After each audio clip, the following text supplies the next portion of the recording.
بسم الله الرحمن الرحيم. السلام عليكم ورحمة الله وبركاته. إن الحمد لله نحمده ونستعينه ونستغفره ونعوذ بالله من شرور أنفسنا ومن سيئات أعمالنا. من يهده الله فلا مضل له ومن يضلل فلا هادي له.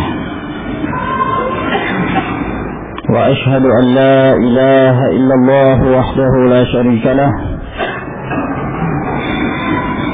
وأشهد أن محمدا عبده ورسوله.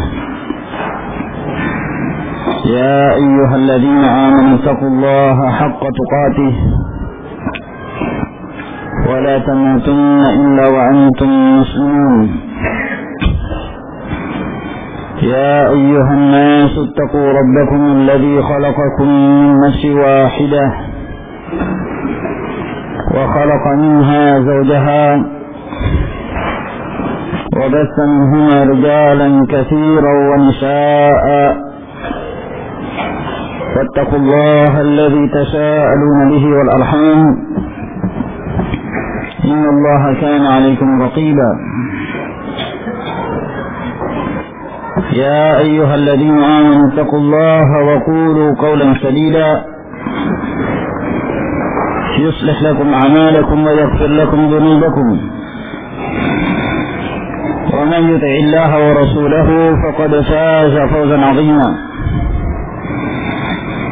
أما بعد فإن أصدق الحديث كتاب الله عز وجل وخير الهدي هدي محمد صلى الله عليه وعلى آله وسلم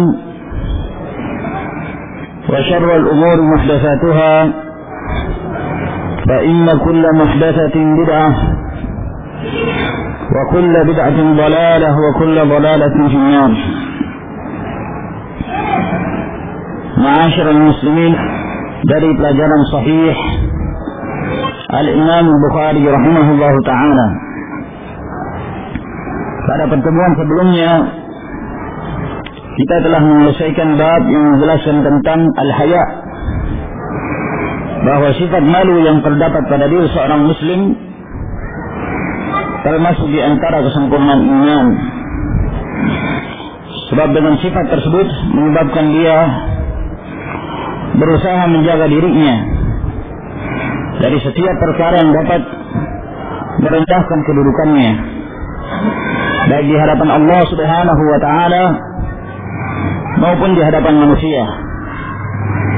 Maka dia menjaga diri dari segala sesuatu yang bersifat khawarimul muru'ah, yang merusak kehormatannya, yang merusak harga dirinya. Dan dia menjauhkan diri dari segala sesuatu yang diharamkan oleh Allah Subhanahu wa ta'ala. Sehingga Rasulullah sallallahu alaihi wasallam menyebutkan tentang sifatul haya, bahwa sifat malu tidaklah mendatangkan kecuali kebaikan, sebagaimana yang telah disebutkan oleh beliau sallallahu alaihi wasallam dalam riwayat Bukhari dan Muslim dari hadis Imran ibn Husayn radhiyallahu ta'ala anhu. Sehingga kita berusaha untuk senantiasa menanamkan sifat ini, yang dengannya kita akan menjaga diri kita, sehingga kita senantiasa menjadi seorang yang muta'addib, beradab bersama Allah Subhanahu wa ta'ala dengan syariatnya. Demikian pula kita beradab di antara sama makhluk dengan menjaga al-akhlaq al-karimah. Kemudian kita melanjutkan ke bab yang berikutnya. Berkata Imam Abu Abdullah Muhammad bin Ismail bin Ibrahim ibn al-Mughirah ibn Bardizbah al-Ju'fi al-Bukhari rahimahullahu ta'ala, bab فإن تابوا وأقاموا الصلاة وآتوا الزكاة fakhallu sabilahum. Bab, dan di sini beliau menukil dari firman Allah Subhanahu wa taala, di mana Allah Jalla wa Ala berfirman, apabila mereka bertaubat dan mereka menegakkan salat dan menunaikan az-zakah, maka biarkanlah jalan mereka. Jangan engkau memberikan kesempitan kepada mereka, disebabkan karena mereka telah menjadi kaum muslimin. Lahum ma lana wa alaihim ma alaina. Maka mereka berhak mendapatkan seperti yang didapatkan oleh kaum muslimin. Al-Imam Al-Bukhari rahimahullahu ta'ala menyebutkan bab ini, dan beliau menukil dari firman Allah Subhanahu wa ta'ala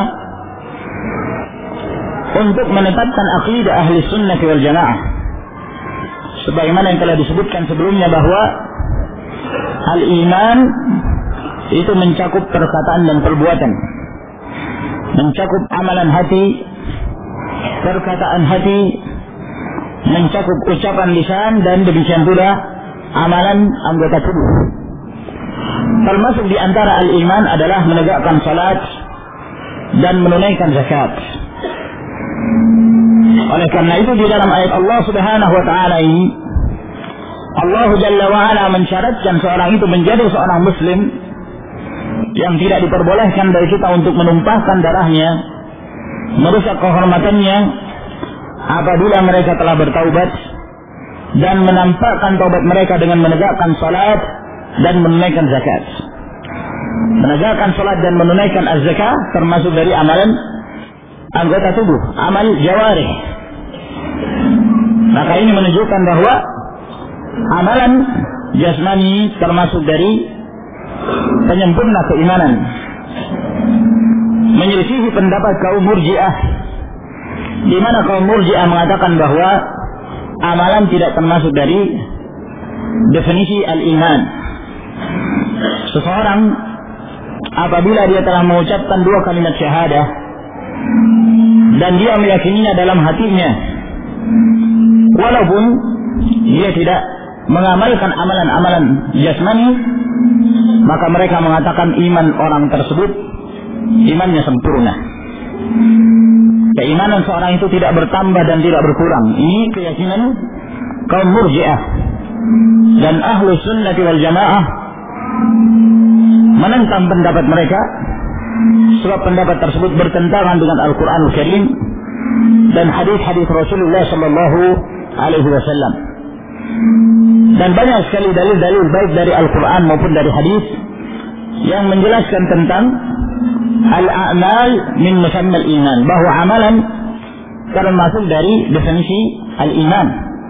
Di antaranya ada yang disebutkan oleh Imam Al-Bukhari rahimahullahu ta'ala di sini. Fa in tabu wa aqamus shalah wa atawuz zakah fakhallu sabilahum. Apabila mereka bertaubat dan mereka menegakkan salat dan menunaikan az-zakah, maka biarkanlah jalan mereka. Yani mereka adalah kaum muslimin yang wajib kita pelihara darah-darah mereka dan kehormatan mereka dengan menegakkan salat dan menunaikan az-zakah. Apabila mereka meninggalkannya, mereka enggan untuk membayar az-zakah, maka mereka telah berbuat kemaksiatan, namun tidak mengeluarkan mereka dari Islam, terkecuali apabila mereka menganggap halal. Misalnya kalau dia mengatakan, saya mengatakan bahwa membayar zakat itu hukumnya tidak wajib, padahal telah mencapai nisab dan telah cukup setahun, lalu kemudian dia mengatakan saya menganggap tidak wajibnya, maka dia telah mengingkari apa-apa yang telah diwajibkan oleh Allah Subhanahu wa taala dan Rasulnya Sallallahu Alaihi Wasallam dari kewajiban zakat. Maka orang yang seperti ini kafir dan keluar dari Islam.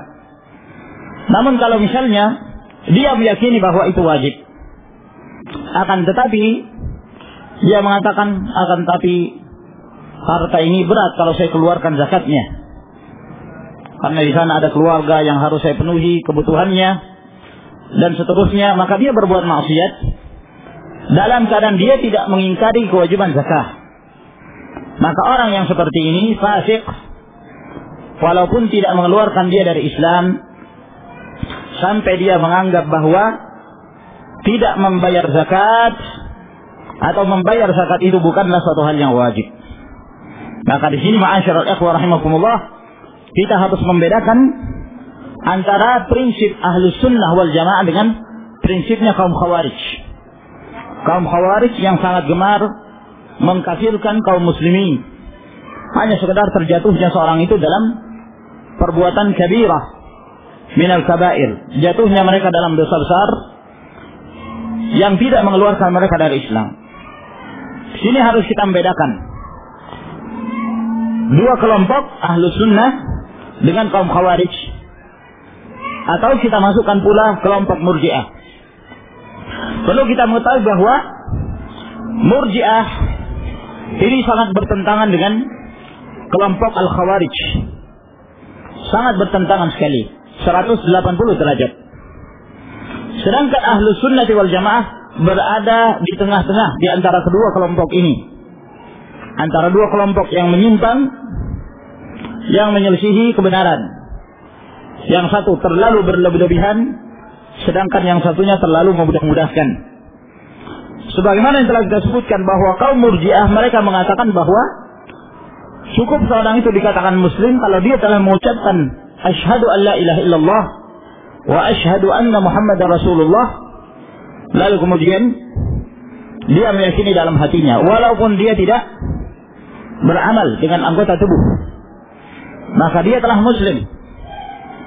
Maka dia telah muslim kalau dia meninggalkan perbuatan-perbuatan yang diperintahkan oleh Allah Subhanahu wa taala, imannya tetap sempurna. Ini kata Murji'ah.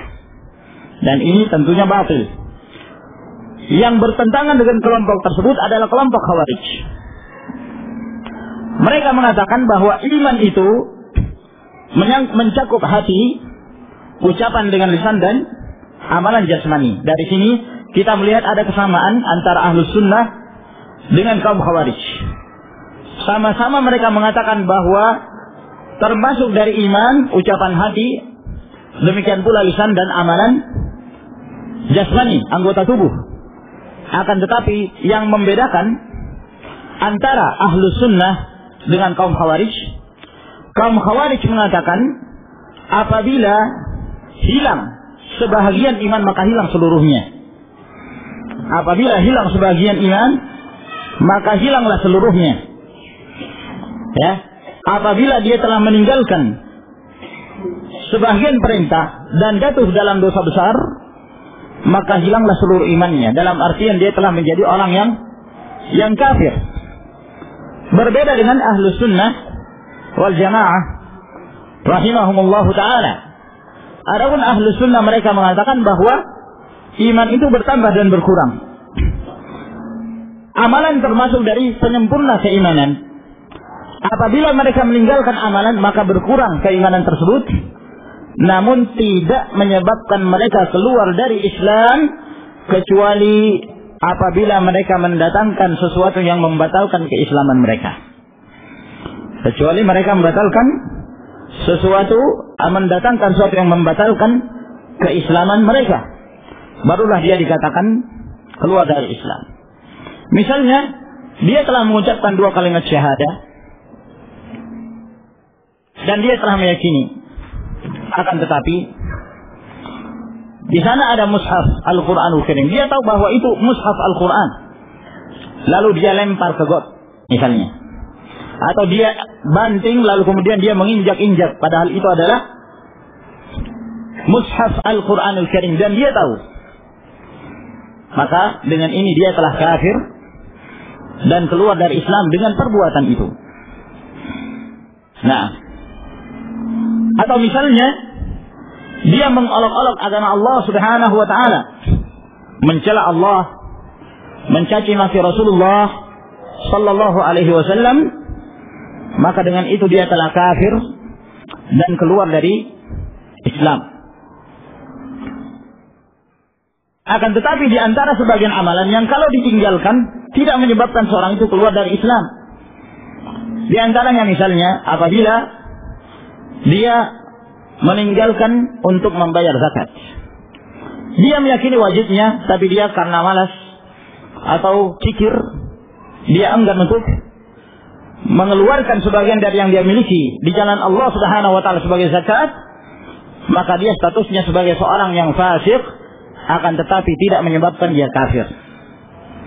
Tidak menyebabkan dia kafir dan keluar dari Islam. Ini penting sekali ma'asyiral muslimin rahimakumullah. Kita membedakan antara satu amalan dengan amalan yang lainnya, agar kemudian kita memahami bahwa apa yang selama ini ditempuh oleh kaum Khawarij dalam mengkafirkan kaum muslimin adalah merupakan jalan kebatilan. Makanya orang-orang Khawarij baik di zaman yang dahulu, di zaman khilafah Ali bin Abi Thalib radhiyallahu ta'ala dan sesudahnya hingga sekarang ini, mereka memiliki ciri-ciri yang masyhur yang menjadi warisan generasi mereka terdahulu, yaitu gemar sekali mengkafirkan seorang muslim hanya sekedar jatuhnya mereka dalam kemaksiatan.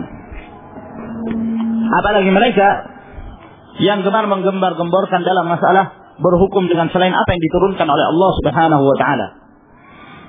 Ya.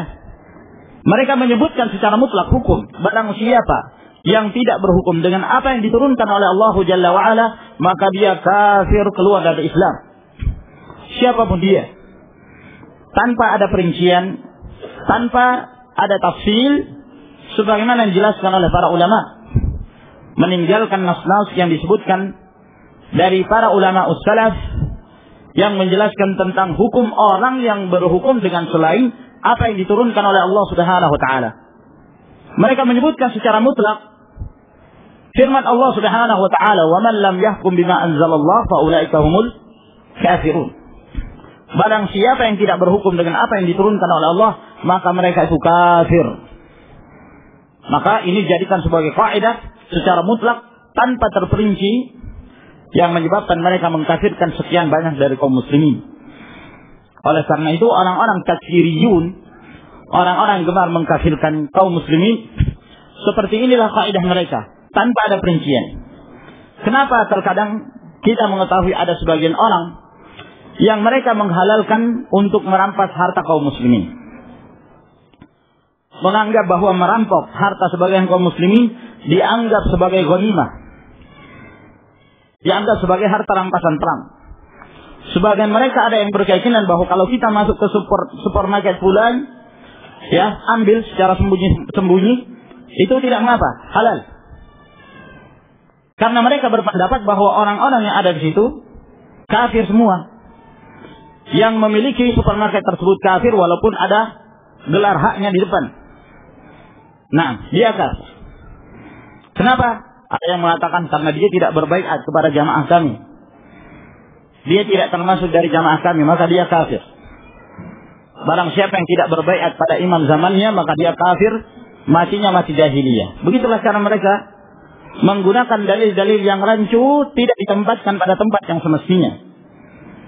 Kenapa kita melihat ada sebagian kaum muslimin, semoga Allah Subhanahu wa taala memberikan hidayah kepada mereka, menghalalkan untuk menumpahkan darah, walaupun terkadang yang yang meninggal di antara mereka adalah dari kalangan kaum muslimin sendiri, melakukan pengeboman ya di tempat-tempat yang meninggal dari kalangan kaum muslimin. Mereka menganggap halal, sebagian mereka demikian. Mengapa ada sebagian mereka yang gemar mengkafirkan para penguasa-penguasa tanpa ada perincian? Presidennya, menteri-menterinya, ya, para wakil rakyatnya semuanya dikafirkan dengan alasan bahwa mereka menggunakan undang-undang taghut, yaitu demokrasi atau Pancasila misalnya, atau secara umum demokrasi yang ada di dunia ini. Nah, mengapa sebagian dari mereka ada yang mengkafirkan Raja Fahad misalnya? Ya, karena sekarang ini kebanyakan dari mereka sering merendahkan kedudukan Arab Saudi dan menuduh mereka adalah antek-antek Amerika. Raja Fahad kafir karena bersikap loyal kepada Amerika. Karena Raja Fahad kafir, para menterinya juga kafir karena mereka tidak mengkafirkan Raja Fahad. Para menteri-menteri ini adalah boneka-boneka barat menurut mereka. Maka mereka semuanya kafir karena berhukum dengan selain apa yang diturunkan oleh Allah Subhanahu wa taala. Kemudian di sana ada lembaga para ulama. Kalau di sini mungkin MUI, ya kalau di Arab Saudi ada Hay'ah Kibaril Ulama, lembaga para pembesar ulama yang dipimpin oleh Syekh bin Baz rahimahullahu taala pada waktu beliau masih hidup. Adapun setelah beliau meninggal sekarang diganti oleh Syekh Abdul Aziz Al-Syekh hafizahullahu taala. Kenapa mereka diam saja, tidak mengkafirkan pemerintah Saudi? Faman lam yukaffir al-kafir fa huwa kafir. Siapa yang tidak mengkafirkan orang kafir maka dia pun kafir. Maka Syekh bin Baz kafir dan para pembesar ulamanya pun kafir. Lihat, kita melihat rentetan mereka dalam menggunakan kaidah ini. Ya, sampai di antara mereka berselisih, ya, khususnya dalam mengkafirkan Syekh bin Baz, sebagian mereka masih ada yang ragu, ya. Dia belum kafir, dia kan seorang alim, dia beristihad. Yang satu yang mengatakan tidak, dia sudah kafir. Kamu kalau tidak mengkafirkan Syekh bin Baz, kamu juga akan menjadi kafir. Sehingga di antara mereka pun saling kafir berkafirkan. Itu adalah syiar kebiasaan orang-orang Khawarij dari zaman dahulu. Maka ini ma'asyiral ikhwah rahimakumullah, munculnya keadaan orang-orang yang seperti ini disebabkan karena tidak mengerti kaidah-kaidah ahli sunnah wal jamaah dalam menerapkan nas-nas yang terdapat dalam kitabullah dan sunnah Rasulnya sallallahu alaihi wasallam. Adapun ahli sunnah tidak menghukumi secara mutlak. Orang yang berhukum dengan apa selain apa yang diturunkan oleh Allah Subhanahu wa taala, maka dia kafir. Tidak demikian mutlak hukumnya, tapi di sana ada perinciannya. Wajib hukumnya menegakkan syariat Allah di muka bumi. Naam. Satu hal yang menjadi kewajiban bagi seluruh kaum muslimin untuk menegakkannya berdasarkan kitabullah dan sunnah Rasulnya sallallahu alaihi wasallam yang benar. Nah, termasuk di antara penerapan adalah menerapkan permasalahan-permasalahan yang seperti ini. Oleh karena itu, Abdullah bin Abbas radhiyallahu taala anhu pada saat beliau menafsirkan firman Allah Subhanahu wa taala, "Faman lam yahkum bima anzalallah fa ulaika humul kafirun." Barang siapa yang tidak berhukum dengan apa yang diturunkan oleh Allah, maka mereka itulah orang-orang yang kafir. Kata Ibnu Abbas radhiyallahu anhuma, kekufuran yang dimaksud di sini bukanlah yang dimaksud kekufuran seperti kafirnya orang kepada Allah, kafirnya orang kepada Rasulnya. Akan tetapi yang dimaksud adalah kufrun duna kufrin. Adalah kekufuran namun di bawah kekufuran yang tidak menyebabkan seorang itu keluar dari Islam. Ini asal hukumnya. Sampai kemudian kita melihat ada perincian di sana yang mungkin insyaallah taala suatu saat kita akan membahas secara rinci tentang masalah berhukum dengan selain apa yang diturunkan oleh Allah Subhanahu wa taala. Ada yang menyebabkan seorang keluar dari Islam apabila dia menghalalkan atau dia menganggap bahwa menerapkan syariat selain dari Islam lebih afdal daripada menerapkan syariat Islam. Atau mereka mengatakan bahwa sama saja mau menerapkan syariat Islam atau bukan, sama saja. Maka ini berarti menyamakan syariat Allah dengan syariat manusia. Ini juga kafir, keluar dari Islam. Tapi di antara mereka ada yang terpaksa atau ada yang mengikuti hawa nafsu.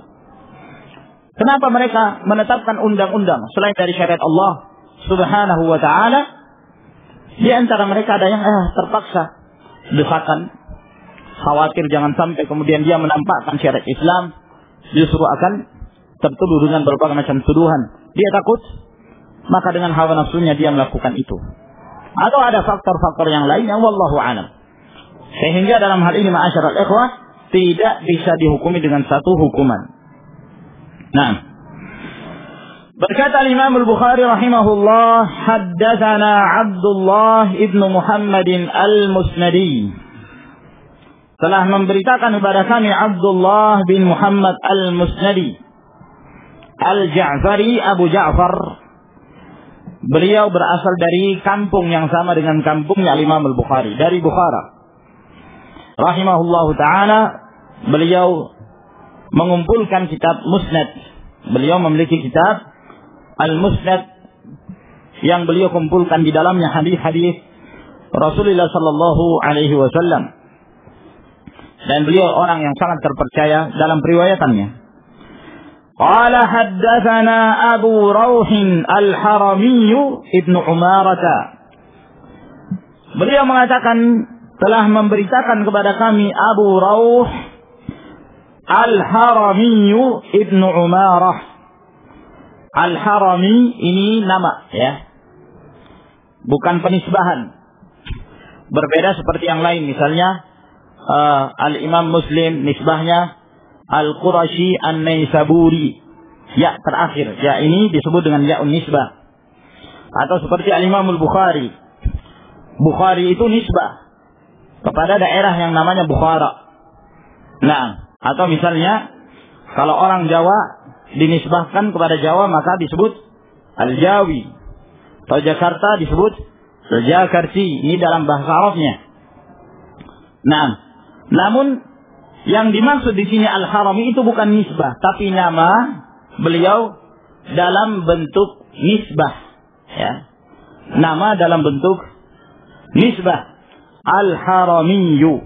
Nah, dan di sana ada dari kalangan para ulama yang mereka memiliki nama-nama yang bentuknya seperti bentuk penisbahan, ya, yang bentuknya seperti bentuk penisbahan. Al-Haramiyu. Jangan sampai ada yang menyangka bahwa ini nisbah, dan tidak benar yang demikian. Dan ini adalah nama beliau, Abu Rauh Al-Harami bin Umarah. Nah, beliau seorang yang berasal dari Basrah, dan riwayat beliau dihasankan oleh para ulama. Terjadi beberapa kelemahan dalam riwayatnya. Qala haddatsana Syu'bah. Beliau berkata telah memberitakan kepada kami Syu'bah Ibnul Hajjaj Abu Bistam, Amirul Mukminin dalam bidang hadis. Beliau orang yang paling pertama yang membongkar kedok para perawi di Irak.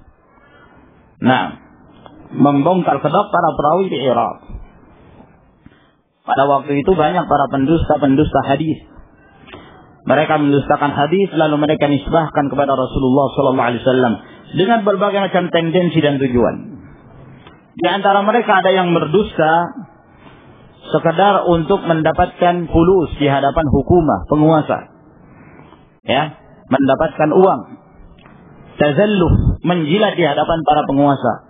Mereka masuk mendatangi khalifah ataukah amir, ya, lalu kemudian mereka sengaja menyebutkan hadis-hadis yang kira-kira bisa menggembirakan sang khalifah. Lalu kemudian dengan itu mereka mendapatkan uang. Dan ini pernah terjadi seperti Riyaz bin Ibrahim, salah seorang pendusta hadis. Dia pernah masuk ke khalifah pada zamannya. Waktu itu sang khalifah ini sedang bermain-main burung merpati. Nah, dia sedang bermain burung merpati. Ya, mungkin antum tahu ya, namanya burung merpati itu bisa diperlombakan, ya. Nah, lalu kemudian orang ini untuk menyenangkan khalifah, maka dia mengatakan ada hadis Rasulullah sallallahu alaihi wasallam, lalu dia menyebutkan sanadnya, ya, rantai perawinya, telah memberitakan padaku fulan dari fulan bahwa Rasulullah sallallahu alaihi wasallam bersabda, la sabqa illa fi hafirin au junahin, illa fi hafirin au dhufrin au junahin, au kama qala Riyaz bin Ibrahim. Dia mengatakan bahwa tidak ada perlombaan kecuali perlombaan kuda, ya, au ramin, perlombaan memanah. Nah, lalu dia menambah, atau junah, atau perlombaan burung. Padahal ini tidak ada dalam hadis Nabi sallallahu alaihi wasallam, tapi dia tambah untuk menyenangkan khalifah. Nah, lalu kemudian khalifah ini mengerti apa yang dia maksud, dan dia tahu bahwa orang ini memang pendusta. Maka dia mengatakan, a'rifu anna qafa kadzdzab. Saya mengetahui bahwa qafa, apa ini ikhwan, bagian belakang ini? Tengkuk, ya. Saya mengetahui bahwa tengkuk itu tengkuk pendusta. Nah, ya, maka khalifah memerintahkan untuk menyembelih merpatinya tersebut karena itu menjadi sebab orang ini berdusta atas nama Rasulullah sallallahu alaihi wasallam. Di antara mereka ada yang berdusta hadis, ya, untuk membela mazhabnya, untuk membela pendapat dari mazhabnya. Karena kita mengetahui bahwa pada zaman itu tersebarnya mazhab-mazhab, dan sebagian mereka ada yang fanatik terhadap mazhab-mazhab para ulama. Ada yang fanatik terhadap mazhab al-Imam Syafi'i, ada yang fanatik terhadap mazhab Maliki, Abu Hanifah dan yang lainnya. Yang masing-masing mereka berusaha untuk menjatuhkan yang lain tanpa dalil, tanpa hujjah. Nah, di antara mereka ada salah seorang pendusta hadis yang dia ini seorang yang fanatik terhadap mazhab Abu Hanifah. Maka ketika dia melihat di negerinya tersebarnya mazhab al-Imam Syafi'i, maka dia pun geram, marah melihat itu. Maka dia mengatakan, tunggulah pembalasanku. Ya, sungguh aku telah mendengarkan hadis dari fulan. Dia sebutkan sanadnya sampai kepada Rasulullah, bahwa Rasulullah sallallahu alaihi wasallam bersabda, "Sayati rajulun min ummati yuqalu lahu Muhammad ibn Idris, huwa adarru ala ummati min iblis." Akan muncul seorang laki-laki dari kalangan umatku yang bernama Muhammad bin Idris, maksudnya Imam Syafi'i. Orang ini lebih berbahaya daripada iblis. Wa sayati rajulun min ummati yuqalu lahu Abu Hanifah, huwa siraju ummati, huwa siraju ummati. Dan akan muncul seorang dari kalangan umatku yang bernama Abu Hanifah, itulah pelita umatku, itulah pelita umatku. Maksudnya ikutilah dia. Nah, taklidlah kepadanya. Ini jelas berdusta atas nama Rasulullah sallallahu alaihi wasallam. Di antara mereka ada yang dari kalangan ahli ibadah, yang tujuannya kelihatannya baik, untuk mengajak orang agar mereka cinta dengan Al-Quran, sedang membaca Al-Quran Karim, tapi tentunya tidak diperbolehkan menggunakan cara-cara yang haram untuk menarik seorang kepada Islam. Nah, tidak boleh dengan fasilitas yang haram, dengan cara-cara yang haram.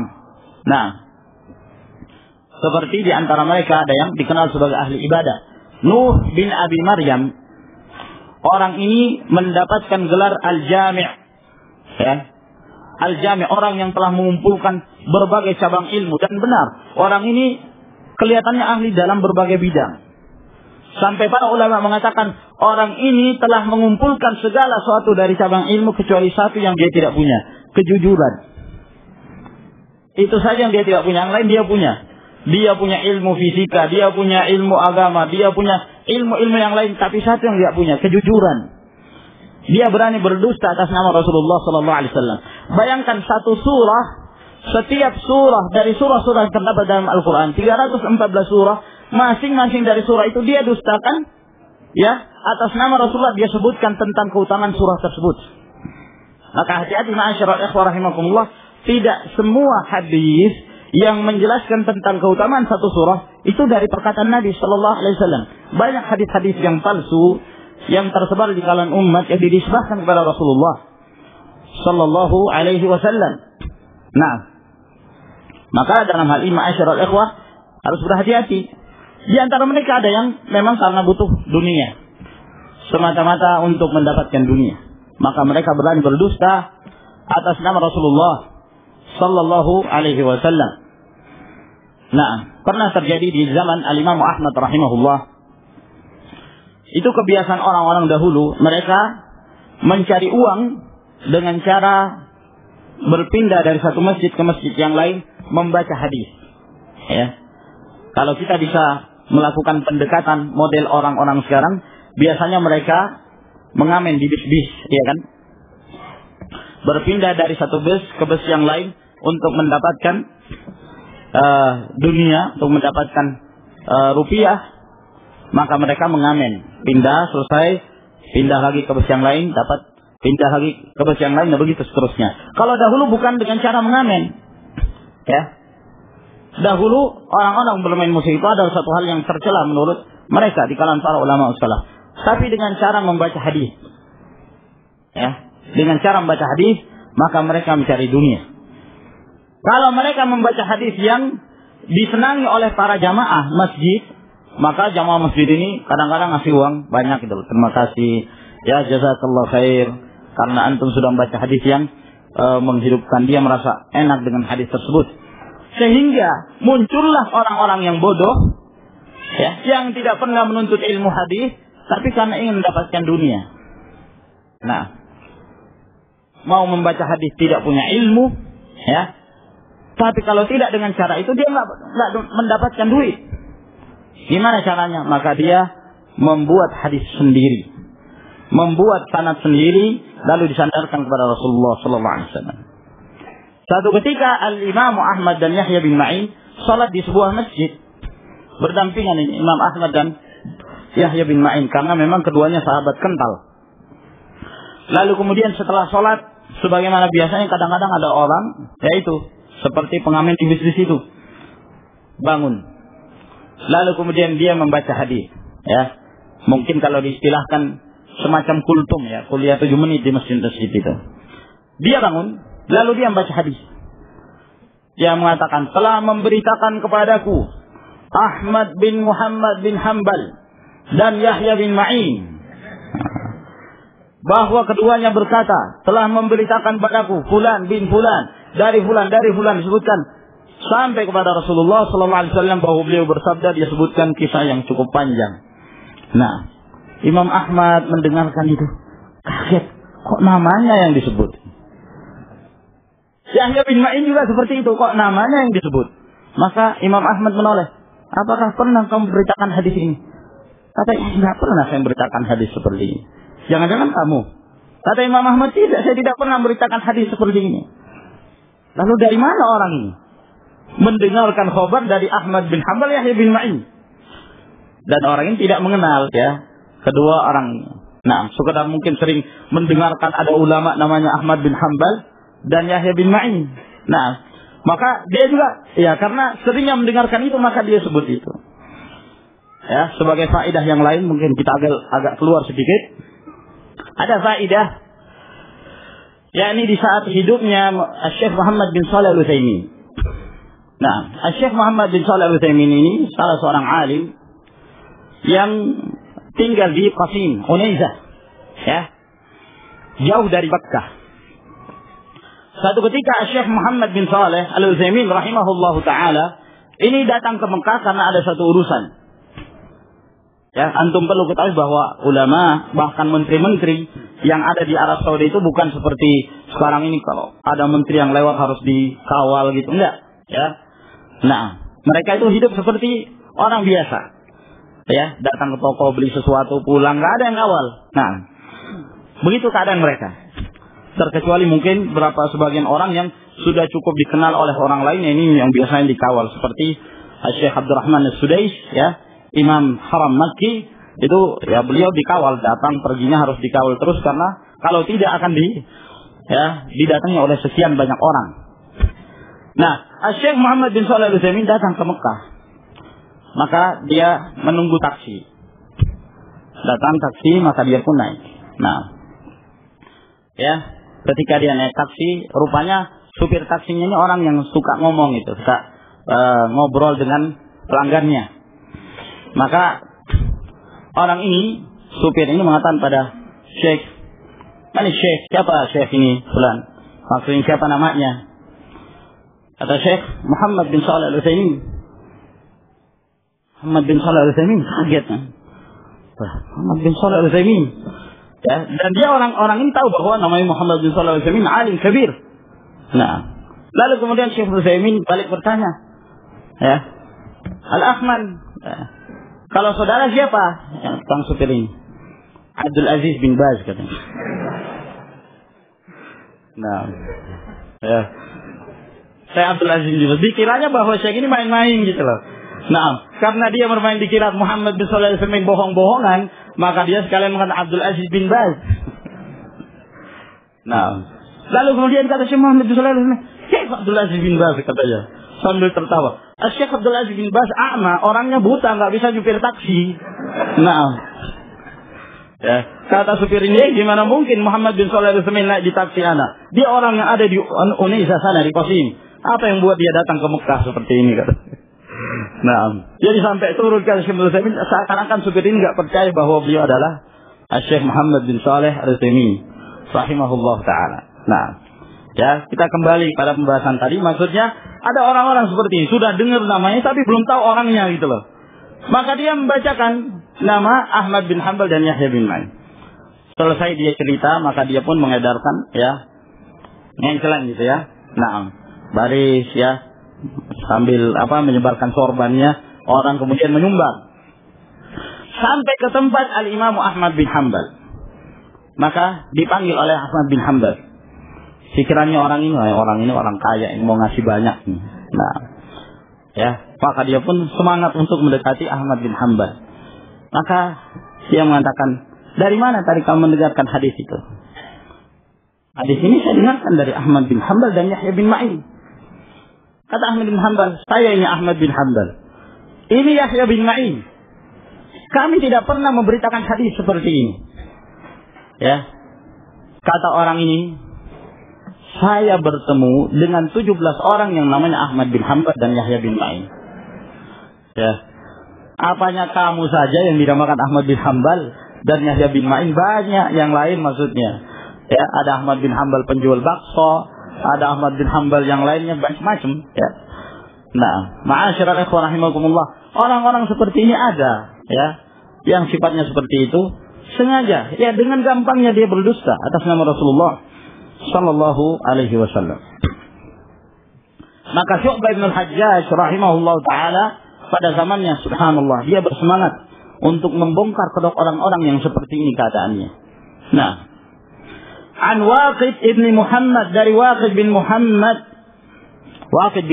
bin Zaid bin Abdullah bin Umar ibn al-Khattab, dari keturunannya Umar bin Khattab radhiyallahu ta'ala anhu. Qala sami'tu abi, dia berkata, aku telah mendengarkan dari ayahku, yaitu Muhammad bin Zaid bin Abdullah bin Umar. An ibni Umar, dari Abdullah bin Umar radhiyallahu anhuma. Kita perhatikan di sini dari sanadnya. Yang pertama berasal dari Bukhara. Kemudian yang kedua berasal dari Basrah, Syu'bah juga berasal dari Basrah. Adapun riwayat Waqid bin Muhammad, ini riwayat dari ayahnya, dari kakeknya, ya. Karena Waqid bin Muhammad bin Zaid bin Abdullah bin Umar bin Al-Khattab Al-Qurashi Al-Adawi. Waqid bin Muhammad meriwayatkan dari ayahnya, Muhammad bin Zaid bin Abdullah bin Umar, dari Ibnu Umar, berarti kakeknya, kakek bapaknya, Waqid bin Muhammad. Maka ini silsilah keluarga. Semuanya berasal dari Madinah. Anna Rasulullah sallallahu alaihi wasallam qala, bahwa Rasulullah sallallahu alaihi wasallam bersabda, umirtu an uqatilan nasa, aku diperintahkan untuk memerangi manusia. Jika Rasulullah sallallahu alaihi wasallam mengatakan umirtu, aku diperintahkan, yang memerintah beliau adalah Allah Subhanahu wa ta'ala. Berbeda kalau yang mengatakan itu sahabat. Umirtu atau umirna, aku diperintah, kami diperintah, atau kami dilarang. Maka yang melarang dan memerintah itu adalah Rasulullah sallallahu alaihi wasallam. Seperti yang disebutkan oleh Anas bin Malik, umira Bilalun ay yashfa'al adhana wa yutira al-iqamah. Bilal diperintahkan untuk mengganjilkan adzan dan menggenapkan adzan dan mengganjilkan bilangan al-iqamah. Yang memerintah beliau adalah Rasulullah sallallahu alaihi wasallam. Aku diperintahkan untuk memerangi manusia hatta yashhadu an la ilaha illallah wa anna Muhammadar Rasulullah, sampai mereka bersaksi mengucapkan dua kalimat syahadah la ilaha illallah Muhammadur Rasulullah, wa yuqimus salata, dan mereka menegakkan salat, wa yu'tuz zakata, dan mereka menunaikan zakat. Fa in fa'alu dzalik, apabila mereka telah melakukan itu, asamu minni dima'ahum wa amwalahum, maka mereka telah memelihara dariku darah-darah mereka dan harta-harta mereka, yakni mereka telah menjadi kaum muslimin. Illa bihaqqil Islam, kecuali apabila ada hak-hak Islam yang dilanggar. Wa hisabuhum 'ala Allah, dan penghisabannya kita serahkan kepada Allah Subhanahu wa taala. Hadis ini adalah hadis yang sahih. Selain diriwayatkan oleh Imam Bukhari, Al-Imam Muslim juga meriwayatkan hadis ini. Dalam hadis ini Rasulullah sallallahu alaihi wasallam menjelaskan kepada kita sekalian bahwa beliau diperintah oleh Allah Subhanahu wa taala untuk memerangi manusia sampai mereka menyatakan diri mereka masuk ke dalam Islam. Dan ini adalah perintah dari Allah Jalla wa Ala. Wa qatiluhum hatta la takuna fitnah wa yakuna ad-din kulluhu lillah. Perangilah mereka agar kemudian tidak lagi terjadi fitnah. Yang dimaksud fitnah adalah syirik, kekufuran, dan agama itu murni hanya untuk Allah Subhanahu wa taala. Maka ini perintah dari Allah kepada Rasulnya sallallahu alaihi wasallam untuk menyampaikan risalatut tauhid kepada seluruh umat, dan bahwa Allah tidak akan menerima kecuali Islam, kecuali apa yang dibawa oleh Rasulullah sallallahu alaihi wasallam. Setelah diutusnya Rasulullah alaihi wasallam, tidak lagi diterima keyakinan mereka yang masih beriman kepada Isa alaihi salam dan tidak beriman dengan apa yang dibawa oleh Rasulullah. Dan tidak diterima mereka-mereka yang masih meyakini al-Yahudiyah dan mereka tidak tunduk dengan apa yang dibawa oleh Rasulullah sallallahu alaihi wasallam. Dan ini ditegaskan oleh beliau dalam hadis yang diriwayatkan oleh Imam Muslim dari hadis Abi Hurairah, di mana Rasulullah sallallahu alaihi wasallam bersabda, "Walladzi nafsi biyadihi la yasma'u bi ahadun min hadhihi al-ummah yahudiyyun wala nasraniyyun thumma la yu'minu bima ji'tu bih illa kana min ashabin nar." Demi Allah yang jiwaku berada di tangannya, tidaklah mendengarkan tentangku seorang pun dari kalangan umat ini, apakah dia Yahudi ataukah dia Nasrani, lalu dia tidak beriman dengan apa yang aku bawa, melainkan dia tergolong di antara orang-orang yang akan dilemparkan ke dalam jahannam waliyadzubillah.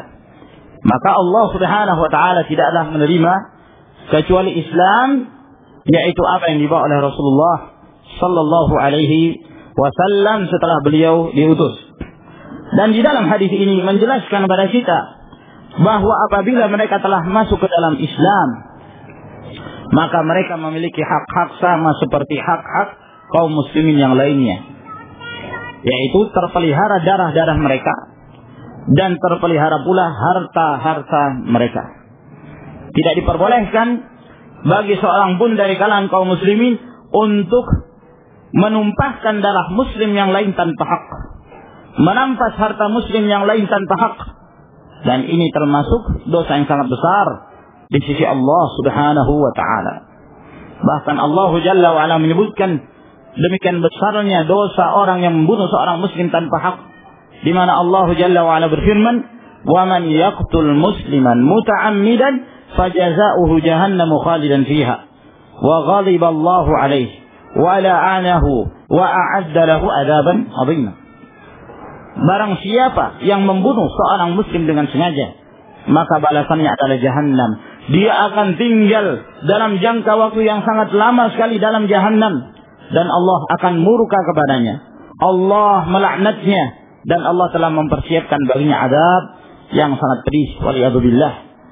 Subhanallah. Ini peringatan bagi mereka yang memudah-mudahkan membunuh nyawa-nyawa orang-orang yang tidak berhak untuk ditumpahkan darahnya. Saya kira ini ma'asyiral muslimin rahimakumullah, masih ada beberapa faedah berkenan tentang hadis ini, namun saya kira sampai di sini dulu insyaallah. Wa akhiru da'wana alhamdulillahirabbil alamin. Wassalamualaikum warahmatullahi wabarakatuh.